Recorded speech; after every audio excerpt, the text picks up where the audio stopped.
Classical music is vibrant, alive, and ever changing. It's then and it's now.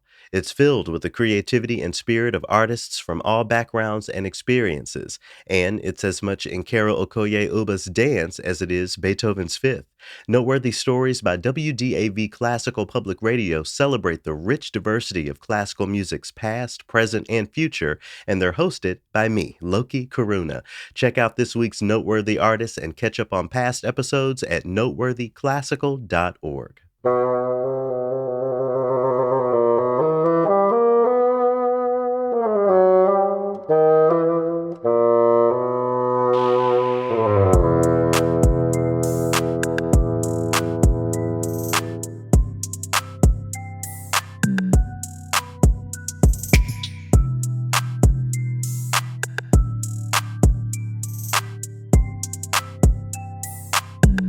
Hello, everyone, and welcome to another opus of the TRILLOQUY podcast. I'm Loki Karuna. Appreciate you tuning in here once again. Shout out to all of the returning and longtime listeners. I couldn't and wouldn't be here without you. And thanks so much for continuing to support this show and its overall mission. To new listeners, if this is your first time checking out the TRILLOQUY podcast, TRILLOQUY is a show built to decolonize classical music. Each week I come here to the mic to share my thoughts on some of the latest happenings in the world of so-called classical music. I offer a recent conversation with folks who are working in the field and doing their best to make changes in the arts. And I offer a weekly TRILLOQUY at the end, my own personal true and real take on ways to move forward in the work of shifting classical music away from this predominantly white narrative that it seems to have a lot of trouble escaping, at least seeming to, right? For more information on TRILLOQUY, to check out past opuses, and to donate, hop over to the website. That's TRILLOQUY.org. This week, I'm extremely excited to share my recent conversation with Laura Colgate, one of the co-founders of the Boulanger Initiative. More on her and that organization here in a bit. I'm also going to speak to something I'm seeing in the orchestral field as it relates to new music. This one will be for the composers. So be sure to stick around for that. But for right now, I want to shine a light on the United States Supreme Court. Yes, specifically one of their recent decisions that I thought wouldn't impact me and my work, but I don't know. It's a decision that is indeed seeping into my day to day, and I wanted to share a little bit. Before I jump in, shout out to New York City. Me and Dell came here this week to look at our apartment and to attend the funeral of a Buddhist friend of mine. Rest in peace to Kevin Atkins. And I'll probably say more about him next week because that funeral was really profound. I'll circle back around to that. But anyway, for this week, if for some reason the news didn't make it to you, the Supreme Court of the so-called United States of America ended the legal precedent of affirmative action at colleges and universities. I'm going to read from NPR. It says, in a decision divided along ideological lines, the six-justice conservative supermajority invalidated admissions programs at Harvard and the University of North Carolina. The decision reverses decades of precedent held over the years by narrow Supreme Court majorities that included Republican-appointed justices. It ends the ability of colleges and universities, both public and private, to do what most say they still need to do, which is consider race as one of many factors in deciding which of the qualified applicants is to be admitted. Chief Justice John Roberts, who's been a longtime critic of affirmative action, wrote in the decision saying that the nation's colleges and universities must be colorblind in criteria of admission. So there's something that I know that I've addressed here on TRILLOQUY before that I need to underscore once again, because I feel like people hear the word colorblind as it relates to human beings and hear something good or something positive. I'm going to speak to my own lived experience, and so that's the one I got. But I know that many of you can relate in some way. So being Black is a core part of my existence, and where a person chooses to stack their race or their gender or whatever as it relates to what they see as the most significant aspect of their life, that's up to them. Both of those things are true. Both of those things can be true. I want to make sure that I'm making those two ideas clear. Understanding the significance of race to and on my life doesn't invalidate more profound aspects or traits that I carry and that you carry as well. For example, if someone were to just ask me what I consider the most significant trait that I carry, I would probably say human being, or maybe even bodhisattva. I understand the nuance and potential problem in centering your identity around a single physical trait. Like that is a thing. I think that's something that people of color and otherwise need to be mindful of. But also, we all live in a country whose foundation is anti-blackness. I feel like that's a key fact to understand if you want to engage the topic of race in any way. It's something that many of the nation's conservatives refuse to see, as we're seeing here with the Supreme Court. And I think it informs decisions like this striking down of affirmative action. So, considering the history of the nation and the ways in which that history manifests in various ways today, I think it would be foolish for me to pretend that my blackness is insignificant to my lived reality, considering the fact that there are other things, again, like human being or bodhisattva, that I see even higher. So I want to hear a Supreme Court justice, uh, talk about that or really address that. When I hear someone from the Supreme Court talk about colorblind criteria, what he's actually doing is erasing me from his perspective. He's not erasing color or prejudice connected to color. He's erasing lived experiences, people as individuals as they've lived and experienced their lives. I can go over to gender. I'm not a woman. I've never been a woman, but I feel confident in saying that conversations like these also relate to gender. When you consider the reality of our patriarchal world, you can't say that a person's gender doesn't play a significant role in their lived realities, despite a person not being only that. These ideas have to be engaged when you're talking about recruitment and admissions. There are real life factors related to gender and related to race that play a role in a person's ability or inability to apply for a program, to qualify for a college program or degree field. And of course, those things play a role in even wanting to apply to these various things and opportunities in the first place. And what's in the backdrop of all of this for me is that the data shows across the board that white women were the biggest beneficiaries of affirmative action in the first place. So Chief Justice Roberts pointing directly to race is the reason why he believes affirmative action should go away, and is extremely telling, I would say. Anyway, with this precedent, I'm getting there as far as the arts. So with this precedent being set, there are a number of nonprofit organizations that are considering what it might mean to move forward with demographic based programs and initiatives. And when it comes to nonprofit arts organizations in particular, there are many of us that really center equity in the work. I think the idea is that no one wants to be sued.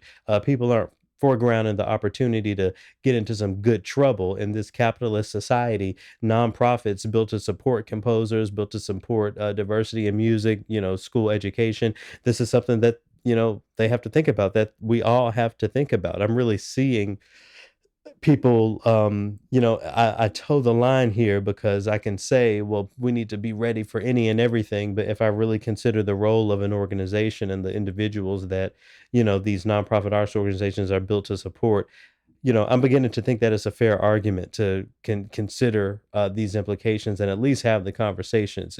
It's really a tough thing. So many other organizations and institutions that I engage personally, are in this exact work. I mentioned Laura Colgate is going to come on the show here in a few minutes.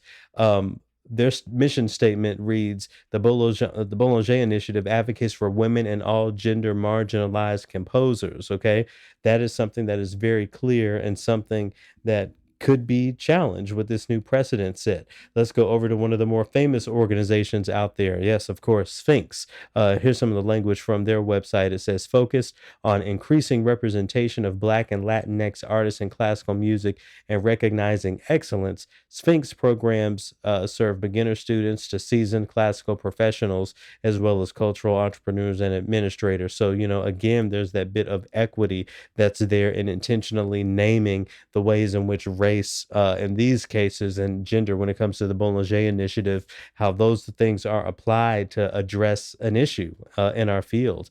Of course, if I'm involved with an organization, equity is going to be centered. And I'm very proud to name that 95% of the composers I supported in the past year come from historically marginalized communities in orchestral music, and that counts for race and gender.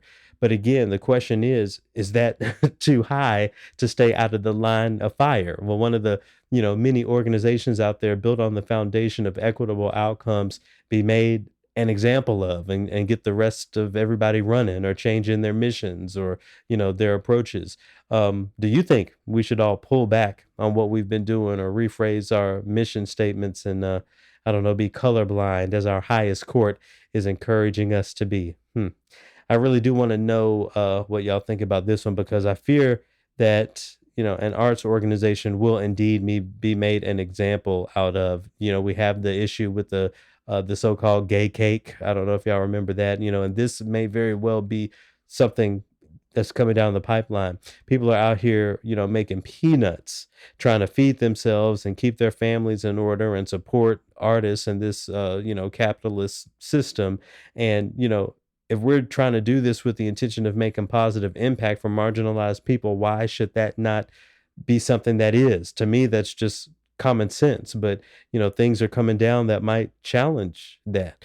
And really, let's just not forget the history of these laws and lawmaking bodies in general. We can't always just go by what's legal. I often ask people, would you be the person to risk going to jail by breaking the racist laws? If you happen to live in the antebellum South or in the Jim Crow South, would you have adhered to, what the law said and just kept it there? That's something that we need to think about. That's my question to myself and all the people out here considering a retreat or a pullback from equity as an intentional, named public aspect of our work and of our arts organizations, and even beyond the arts as well. I'm trying to be very careful here because this conversation is getting real for me and my work, but I wanted to make sure that y'all were at least thinking about this. The Supreme Court is doing its best to really quell some great work by some great organizations, arts orgs and otherwise. And as, arts professionals and arts aficionados, even, we, had better not pretend that this issue is never going to touch us. It's something that I hope y'all will think about and, keep vigilant on, especially considering this presidential run. They got Ron DeSantis down there talking about slaves benefited, enslaved people benefited from slavery.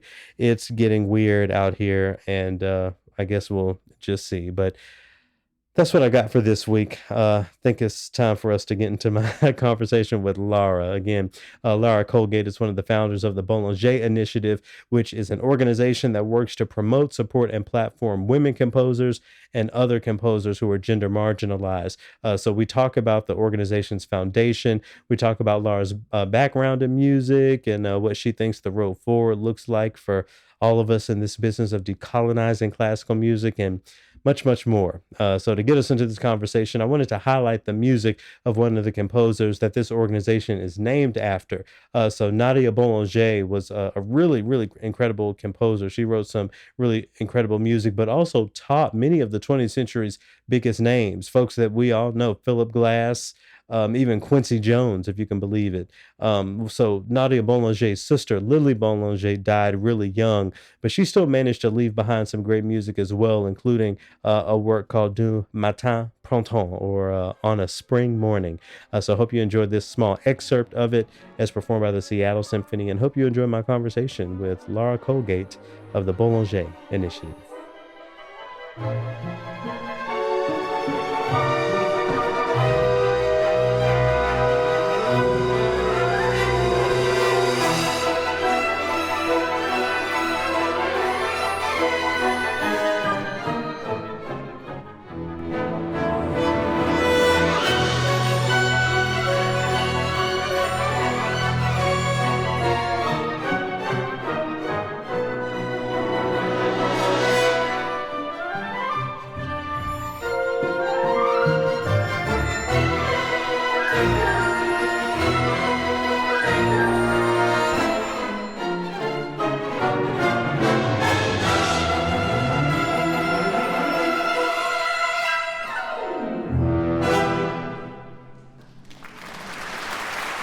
Society changes and the way we think changes, and awareness really has changed.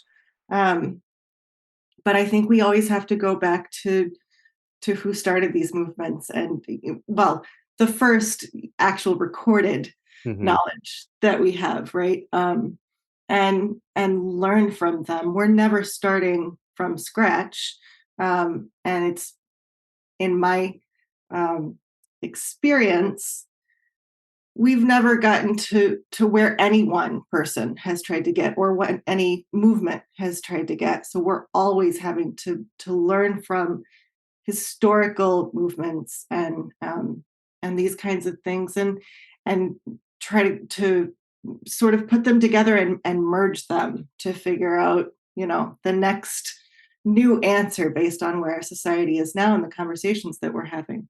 Yeah, considering the historic nature of so many of these conversations, how, none of us are starting from scratch, as you said. How do you keep the faith? I mean, our foremothers weren't able to solve the problems. I'm sure we won't solve the problems. Maybe the next generation won't. How do you hang on to doing the work and doing the work in a way that is pointed toward actual measurable progress?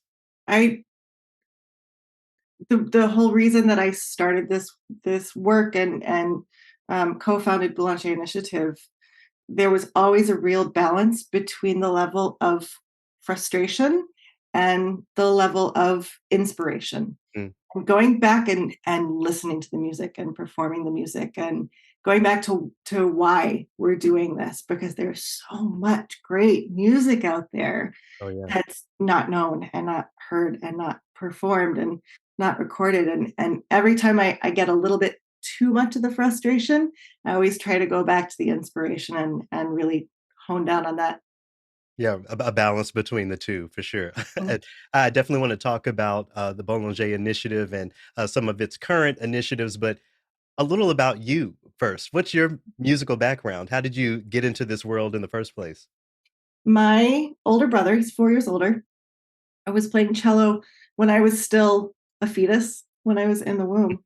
And so I essentially went to every one of his lessons from the time he started playing cello. And I started singing all of his songs before I started speaking. My parents knew that they had to get an instrument in my hand from an early age. And I started piano and violin when I was 4 years old. Was very lucky. Memphis, Tennessee had a great Suzuki program. So I started traditional Suzuki and realized during youth orchestra that I really loved playing in orchestra. So I started focusing more on violin and piano. And um, when I was 9 years old, I knew that that was what I wanted to do with my life, that I had to eat and breathe music every day, that it was my calling. With cello being a part of your foundation, I'm sure, the story of, Jacqueline Dupre is one that you're very familiar with, among many. Sort of a sidestep conversation back into diversity. I actually forgot that you're from Memphis. It seems like being from Memphis, um, it kinda makes conversations about diversity a little silly sometimes because when I was coming up, there was no such thing as a predominantly white space, in a city like Memphis. Do you have a similar thought or experiences in those sorts of conversations considering your Memphis connection? A little bit, but I went to all of these all-girl schools Okay, growing up, so I was never around the male counterparts, good for you. uh, and never had to deal with that in schools when I was younger. But yeah, growing up in Memphis was a special sort of experience, especially things like youth orchestra, and being able to see different parts of Memphis come together in one space, and growing up with that. I moved to Cleveland as a young artist when I was 16, and was kind of dumbfounded at the lack of representation in youth orchestra when I got there. Hmm. So it sounds like that was the moment because going to an all-girls school, it doesn't seem like gender parity would be a conversation or at least not something that would be front of mind, but entering that youth orchestra space is when you realized there was an issue. Absolutely, yeah. It's specifically going to higher education. Once I entered Cleveland Institute of Music, um, it started popping up more and more in my head. There's so many aspects of gender diversity within the arts to be explored when it comes to composers, when it comes to programming, people on stage, who's on the podium. I wonder if this realization that you experienced was pointed in one of those specific directions, or was it just across the board, something that you saw? It's the real impetus came when I was in a professional string quartet for a number of years, and it was an all female string quartet, and we realized at some point that there wasn't an all female string quartet that all had doctorates. Hmm. And we went into a doctorate program at University of Maryland together at the residency there, and made that sort of our goal that we were going to become that first quartet of all women to have doctorates. And um, I actually went through a spinal injury and ended up not being able to play for a long time. And actually, I didn't know if I would ever play again. But I had gotten through the coursework of my doctorate, and I'd gotten to the point where I could start my thesis, my dissertation. And I knew that I wanted to focus on women composers, but because I didn't know if I would play again, I went into the world of writing and research, and the wide world of historical books, and what exists and what doesn't became the forefront for me. Really delving in, finding such an abundant wealth of music that I had never been exposed to, and I had never gotten to play, because you're required to play things in your undergrad degree and your masters and your and competitions for string quartets and all of this. You don't get to choose, right?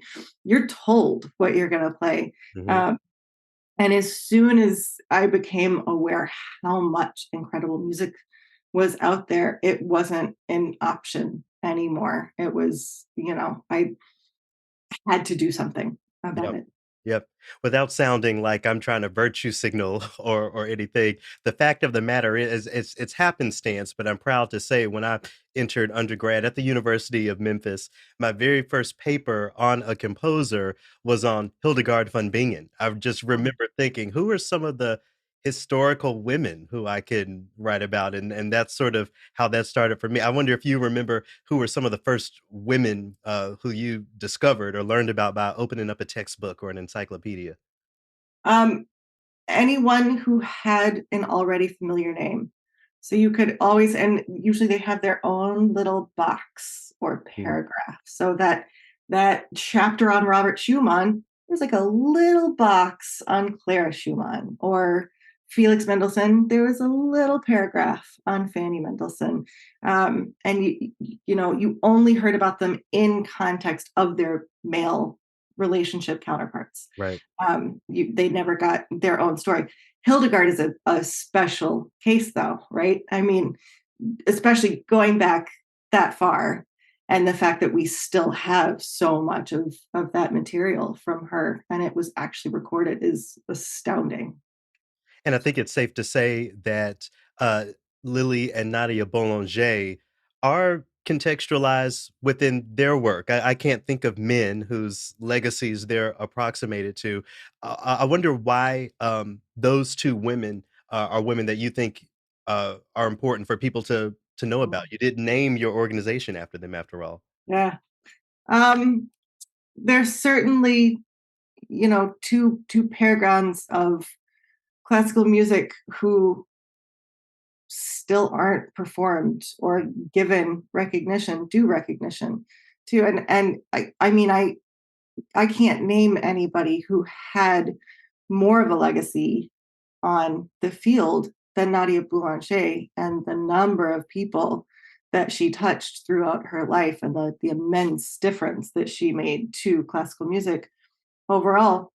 But between the two of them, I think the fact that they covered so many different components of breaking the glass, and breaking down barriers, and between the two of them, how much they accomplished. And Lily only being 24 when she died, how far she got. Obviously, she had a lot of family resources and connections and that kind of thing. But that shows you what was capable, right? That period of time in history, and what the argument we hear all the time is, women aren't as good. We don't play their music because it's not deserving, it's not worthy. I guarantee you those people do not know Lily Boulanger's works very well if they are saying that. Yeah, when we talk about Lily and especially Nadia Boulanger, I personally think about Nadia the teacher a little bit more than I think about Nadia the composer. Is that problematic? Should we be recontextualizing Nadia Boulanger as not just a teacher, but a composer of great works? She did it to herself, actually, in her own lifetime. She made a very um, conscious decision to move into the educator's realm. And I think it was partly because of how much Lily had done at a young age and how incredible her works were. And Nadia had such a distinct voice when it came to educating. And I think that she recognized that she didn't have the level of skill that she wanted as a composer. So, from Lily and Nadia Boulanger to the Boulanger Initiative, I wonder and first of all, congratulations on 5 years. Thank I you. I wonder if you'll talk about, the birth of the Boulanger Initiative and uh, what the journey has looked like for you so far over these past 5 years. Yeah, it's been a fast 5 years and a very long 5 years at the same time. You know, Joy Leilani Garbett and I co-founded just over 5 years ago. We turned 2 days ago, and we had both been working on doctoral dissertations on women composers. And I had never yet been able to have an in-depth conversation about specific women composers, about, at large the conversation, and the struggles and the barriers in classical music that need to be overcome. And to be able to have that conversation with her, it started as a conversation of, let's start a concert series. Let's just start there and do that. And every time we talked, it turned into, okay, nobody's really addressing the problem of the education pipeline, and Mm. nobody's really doing anything about getting unpublished works engraved, and nobody's and going into every single variable, and they all play in together.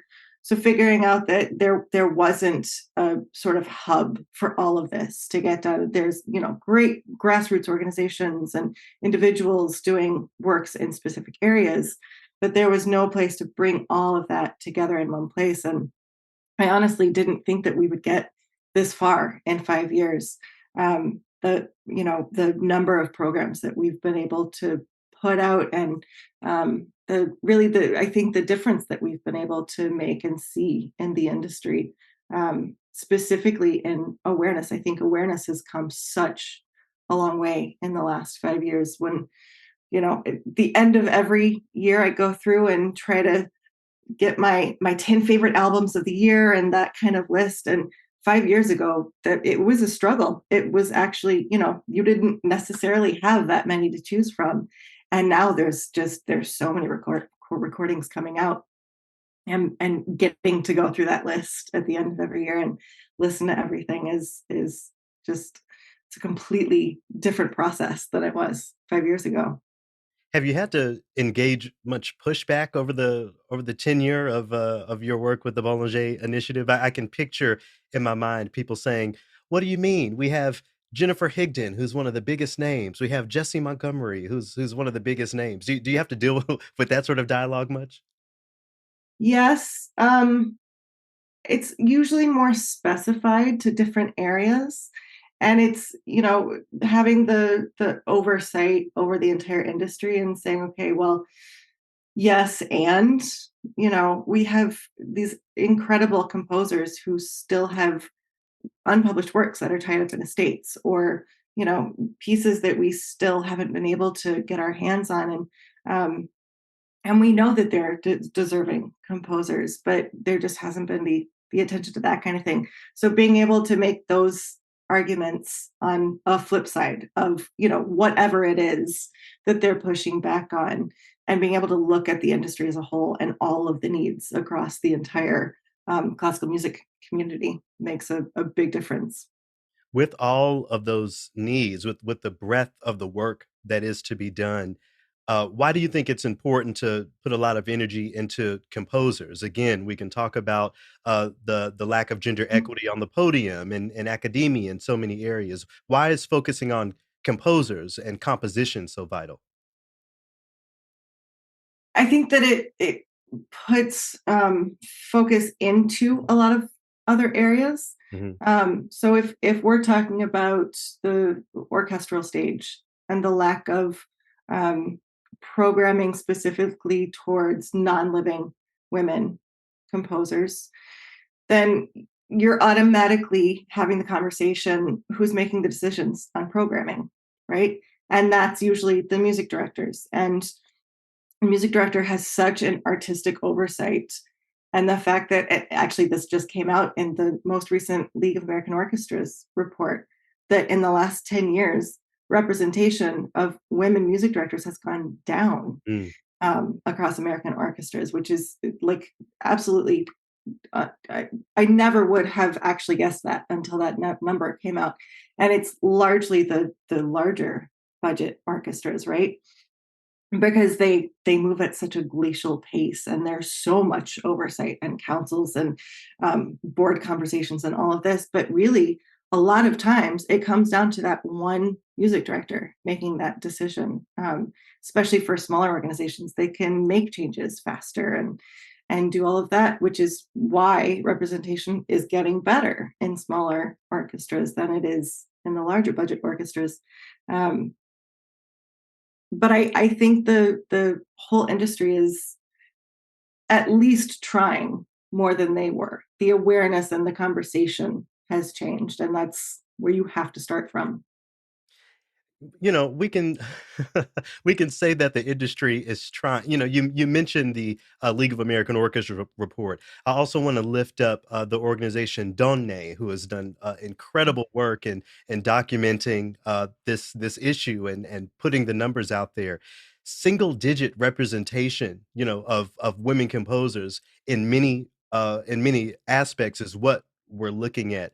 We can say that the industry is trying, but to many people, myself included, that doesn't look like an attempt. Do you think people just don't care? We need to raise awareness? What do you think is really at the root of this issue? Um, the biggest pushback that I'm seeing, and I say this as an orchestral musician. I'm the concertmaster of National Philharmonic, so I live in that orchestral world. Um, so I take a lot of the context from that. But even if the music director wants to program something, you still have tenured musicians who may have been there for decades and they've gotten comfortable in their jobs. They haven't had to practice and learn new repertoire for Mhm. however long. And, they don't necessarily feel that creative impulse anymore. There's a stagnation that I think starts to happen when you just play the same repertoire over and over again and nothing new is asked. And I think that what we're seeing with younger musicians, especially in higher education right now, is that they're not just starting with a different awareness, but they are pushing the conversation forward and they're making things happen right now. And I think that that's trickling in to some of the older generations and the orchestras and the industry organizations a little bit more. Um, but there's so many components to it, to figure out. You have to look at every single orchestra Mhm. individually to figure out what it is. And a lot of times I think that it's, even if they want to do it, they don't know how to do it. They don't know where to start, or use nonprofit organizations for the most part have such a small um, operating budget to be able to put to any new initiative, and to ask their already overworked staff and overwhelmed staff members to try to expand on the work that they already are committed to doing is, first of all, it's not fair. They shouldn't have to. But then you have to find the resource. You have to find somebody new who does know how to do it. You have to figure it out, and it does take time to do that. But that's why things like Boulanger Initiative have to exist. Yeah, yeah, and I really do appreciate your highlighting the next generation's role and all of the as a famous woman composer once said, I believe the children are our future. So I think we Love it. need to look ahead in that way. In my work with the American Composers Orchestra, I'm very proud that at this point there are multiple partner orchestras that I've engaged with who will publish a call for scores with us specifically for emerging women composers. I really love that work. But I have to admit that when a call for scores for emerging composers is completely open, the number of women composers, the number of applicants are dwarfed by the number of male applicants. It just seems like men outnumber women in the field of composition, at least when it comes to living composers. I wonder how the Boulanger Initiative addresses that hard data. So again, a lot of this is looking at who gets to make the decisions, who's on the staff and faculty at universities and conservatories and music schools, and they're the ones making the decision of who's going to be brought on as a student. Unless we change the decision makers and who actually gets to fill the student positions, the seats in the classrooms, Mhm. I don't think that that's going to change.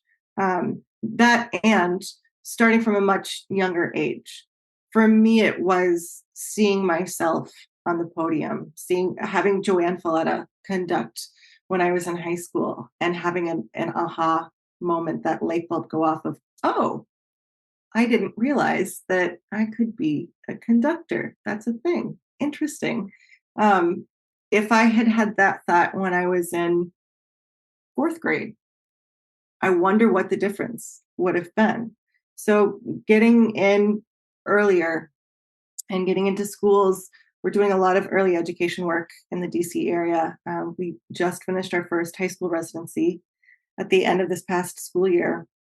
And these students are doing composition projects, and they're getting their hands dirty, and things like podcasting projects and research, and seeing themselves in those positions and seeing themselves represented, I think makes the biggest difference, and will make the biggest difference of the number of applications that we can see in the future from women composers. How do the school age children react to your work? I know when I'm in front of high schoolers, it's always sort of, yes, of course, we know we're woke, X, Y, and Z. You know, do you experience something similar from the next Yeah. generation? A lot of times, well, and again, figuring out who your audience is, you don't start with awareness Mm, with that kind of an audience with that age. They're having the conversations, especially in all girls school, true. in outside of DC, in a very political environment.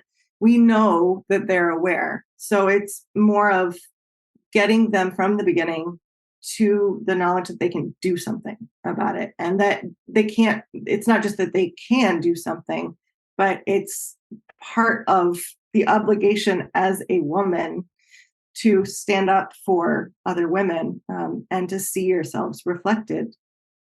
I wonder if you'll say more to that. You use the word obligation. I talk to many folks who say, you know, I just want to be an artist. I didn't go into this field to be an activist, to be someone who does this sort of thing. But it sounds like you really do see it as an obligation for women to engage in this work in some way. I do. It's not fair. Nobody should have to do this work. I wish that Boulanger Initiative didn't have to exist. I wish that we didn't have to say women composers all the Mhm. time. But we're not there yet. This last study that came out from Institute of Composer Diversity and the League with Repertoire still shows that less than 2% of orchestral programming Mm. goes towards historical women composers. And that's just not even comprehensible at this. It's 2023. So, to sit there and say that we're not obligated is to say that you don't have a problem with it, right?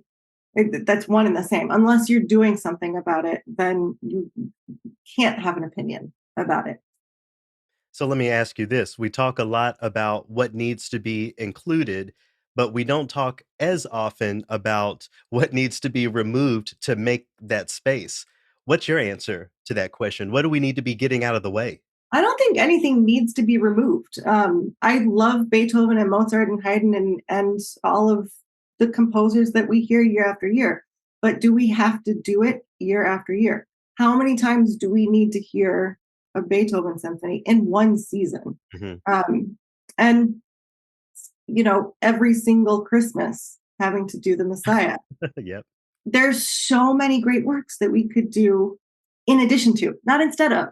But if I mean, you actually look at the seasons of some of these orchestras, and they do the same programs every year. And of course, the argument is always going to come back to we have to fill the seats, we have to sell the tickets, we have to meet our operating budget goals, and we're not putting any trust in the public that they have a curiosity for something that they haven't heard before, and that they trust an organization that they've gone to. If you've had a subscription for 10 years, are you going to stop buying a subscription because you don't get to hear Handel's Messiah this year? I doubt it. But to put that in their hands instead of making that decision for them, we're Mhm. not going to know what the difference is until we try it. I mean, there is a whole Christmas oratorio by Margaret Bonds, but we repeat the Messiah every year. I won't get on my soapbox right now, but but speaking of Margaret Bonds, I wonder if you'll speak to some of the ways the Boulanger Initiative has engaged some of the more intersectional aspects of working toward gender equity. So women with different abilities, BIPOC women, trans women. How does the Boulanger Initiative engage that part of the work? First and foremost is with our own programming. So there was a big question about whether we would be a presenter or if this was just going to be an educational and resource um, initiative. But the whole idea behind telling people that they can do something and trying to tell them how to do it and then not showing them and doing it yourselves.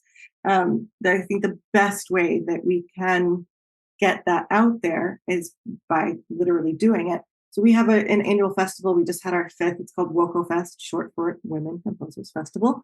Um, and it's such a beautiful coming together of so many different demographics and backgrounds and partnerships, organizations from largely from the DC region. We like to have a healthy amount of representation locally, but really bringing people from all over the country, um, and really from different age categories, from different experience backgrounds, making sure that we have some great new and upcoming composers and artists and performers, but that we also have, you can name these composers. You've already seen them in the industry. And more about having that community engage with each other, and be able to form new relationships and new partnerships and new projects that go on years and years into the future. That I think the best way to do it is by showing people that it's really not that hard. Mhm, yep, and it makes me or people like me feel like one of the cool kids when I look at the lineup for, WOCO and I see, Inti Figas Vizueta, who I know, or Brittany J. Green. I'm like, "Oh, wow, I know those women. I'm a part of the conversation. We're doing it here." Yeah, totally. So there are a couple of specific initiatives that the Boulanger Initiative has been engaging. I wonder if you'll talk about both the Music Inclusion Hub and redefining the canon. These seems like two initiatives that are very specific in scope with very specific goals. Yeah, sure. The Music Inclusion Hub is our newest venture.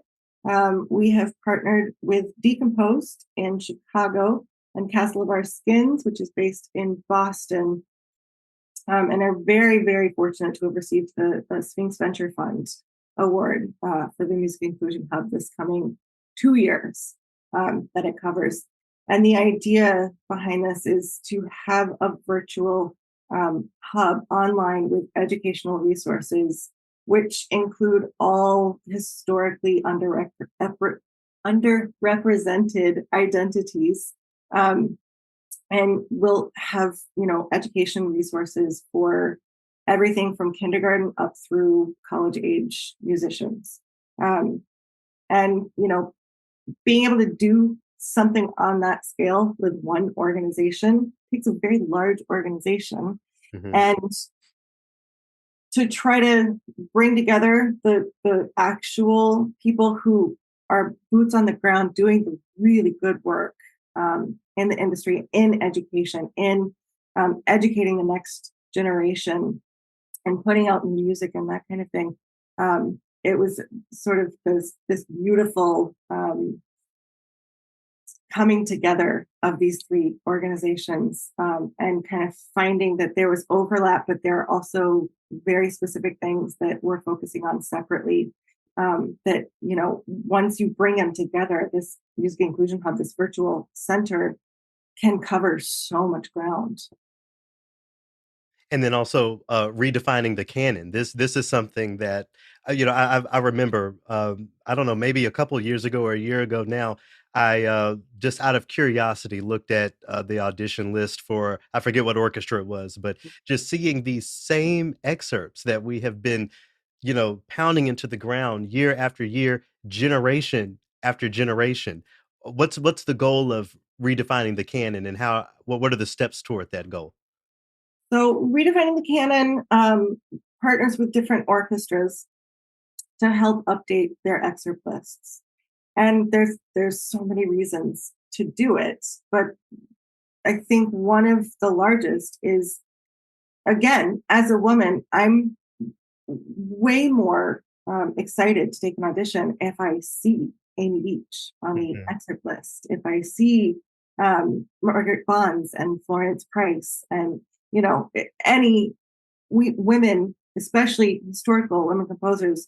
Living composers is a different thing, Sure. different discussion. It's um, much more rare to see any excerpts by living composers, and then you start talking about copyright issues. So that's a different ball game. So for right now, redefining the canon is only focusing really on historical composers, but also talking about that education pipeline. As a violinist going through youth orchestra and starting to go through that audition process at such a young age, getting to undergrad and realizing that this was the main focus of getting my undergraduate performance degree, was learning these excerpts inside and out, being prepared for auditions. And you get through freshman sophomore year, you have them memorized, right? Those standard excerpts that you see on every single list.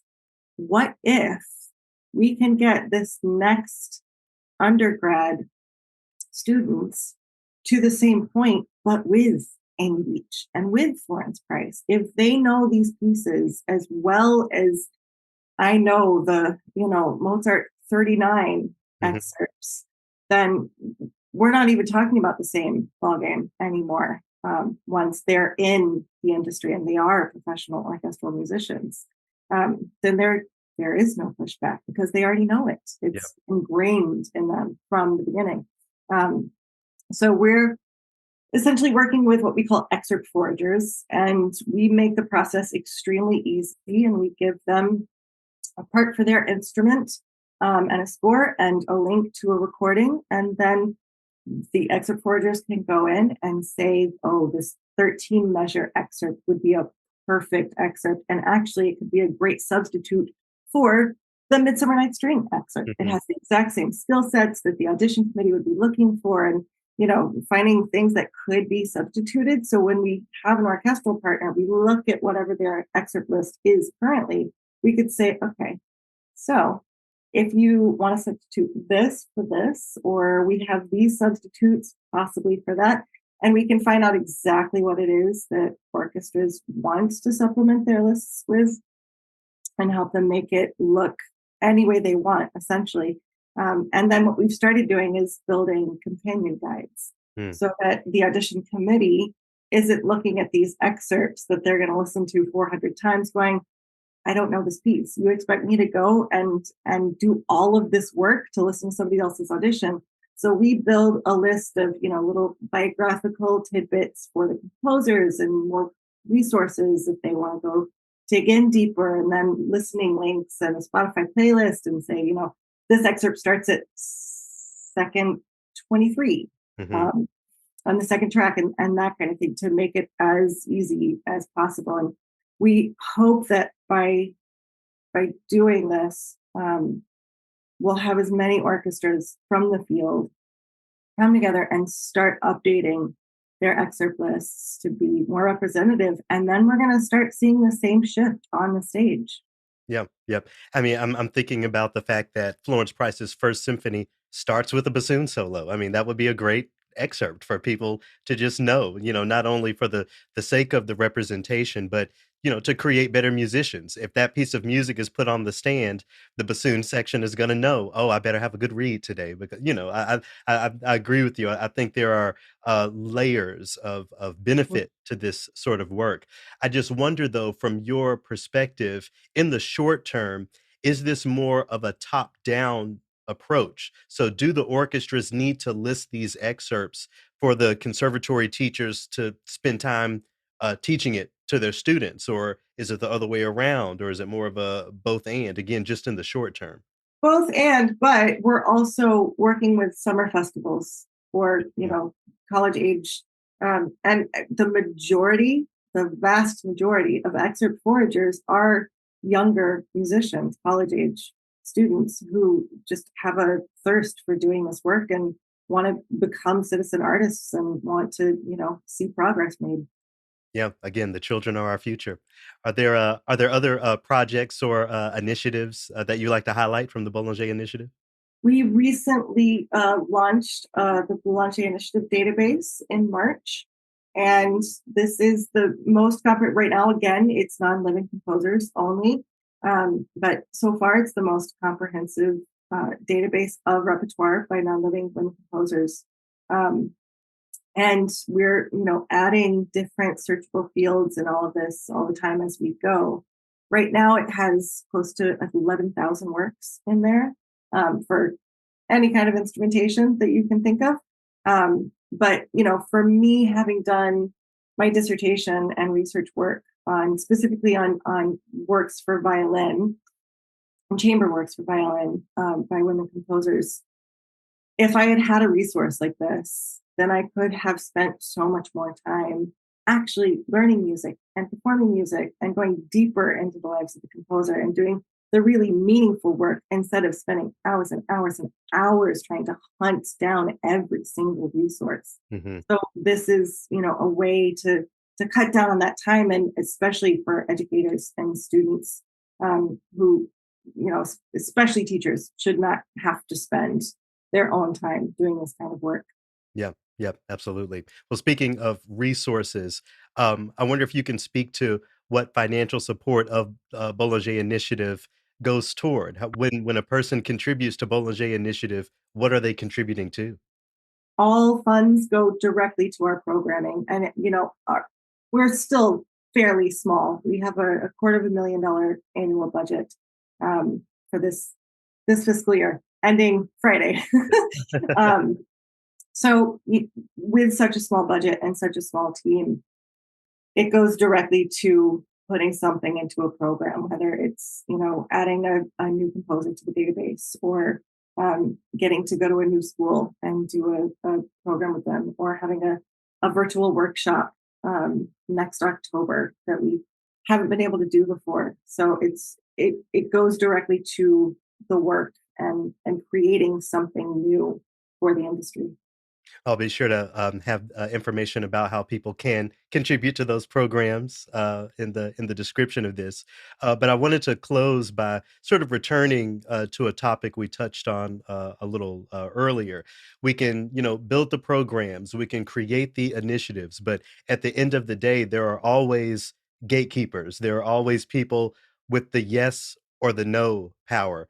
From your perspective, I wonder who you see as the biggest gatekeepers. Who are the individuals who, the field should really be applying pressure to? Is it conductors? Is it conservatory teachers? Is it arts administrators like me? Who do you see as the ultimate key holders? I think music directors is one of the biggest ones.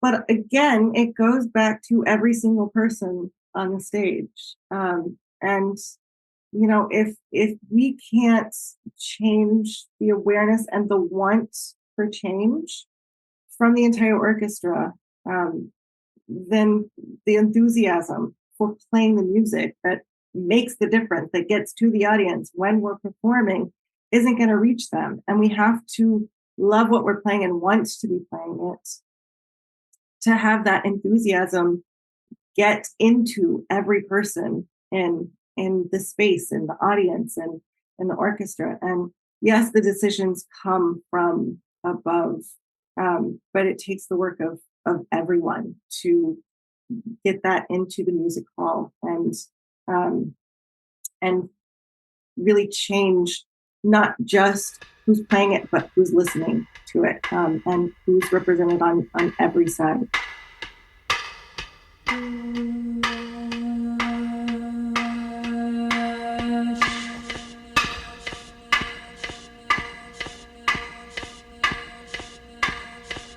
Stop pretending. Stop pretending. Stop pretending. Stop pretending. Do it in reality. A little bit there of a tune by Pamela Z called Echo Location. Pamela Z is a force in the world of creative music today. If you don't know her, you really should. But I wanted to put a bow on my conversation with Laura with that tune because the lyric that you heard there, Stop Pretending, was really speaking to my spirit. As you heard there, Laura considers the work of platform and women composers something that's all of our work. And we have to stop pretending that putting this work in other people's hands is going to result in something worthwhile at the end of the day. We've been here before. We've existed in a white male dominated classical music ecosystem for generations. They didn't change that, but we can. So let's stop pretending that this is someone else's work. Do what you can for a woman composer today, even if that's just giving a living, breathing woman composer a spin on Apple Music or Spotify or whatever. We got to do what we can. So, shout out to the Boulanger Initiative for reminding us of that so often and doing the great work of supporting women and gender marginalized composers. Shout out to Laura Colgate and huge thanks for being here on Trilloquy. All right, so for this week's Trilloquy, before I start, I want to state that this information is sensitive enough for me not to be extremely specific, but it's something that I want to put on your radars, especially those of you who are composers who have composers in your lives. So, in my work with ACO, I manage a program that offers money to women and non-binary composers to write new music to be premiered by professional orchestras across the country. Now, oftentimes, one of the biggest challenges with getting an orchestra to commission new music is cost. Composers want a fair amount of money to write music as they should, but budget is often what makes or breaks a commission when you consider musician costs and having the venue, the lights, the ticket people, the ushers. So, it's money always plays a big deal in this. But again, the program that I'm helping manage takes the money part out of it. But if you can believe it, it's not so easy still to get some orchestras to commit to new music. When I think about new music and efforts to sideline Beethoven and Brahms and all those people for the sake of music makers who can actually benefit from these performances, from the ticket sales, I think about the nuts and bolts of things: budget, scheduling, contracts for recording, all sorts of stuff. And I'll admit that these things taken care of can be a lot. The things that, make or break an opportunity for a composer trying to make it, in addition to the money, falls when certain logistics can't be put together. But at the end of the day, there are a lot of variables. But what I'm getting to is that at the end of the day, the yes or the no behind a new music commission, behind a living composer getting a little paycheck, is no more than that. Just a simple decision. It's been frustrating me a little bit to come to an orchestra with everything but a fruit basket in hand when trying to give them the opportunity to support an emerging composer. And the answer is no. I'll speak plainly here as much as I can. I can't even pay some orchestras to support music by living, breathing women.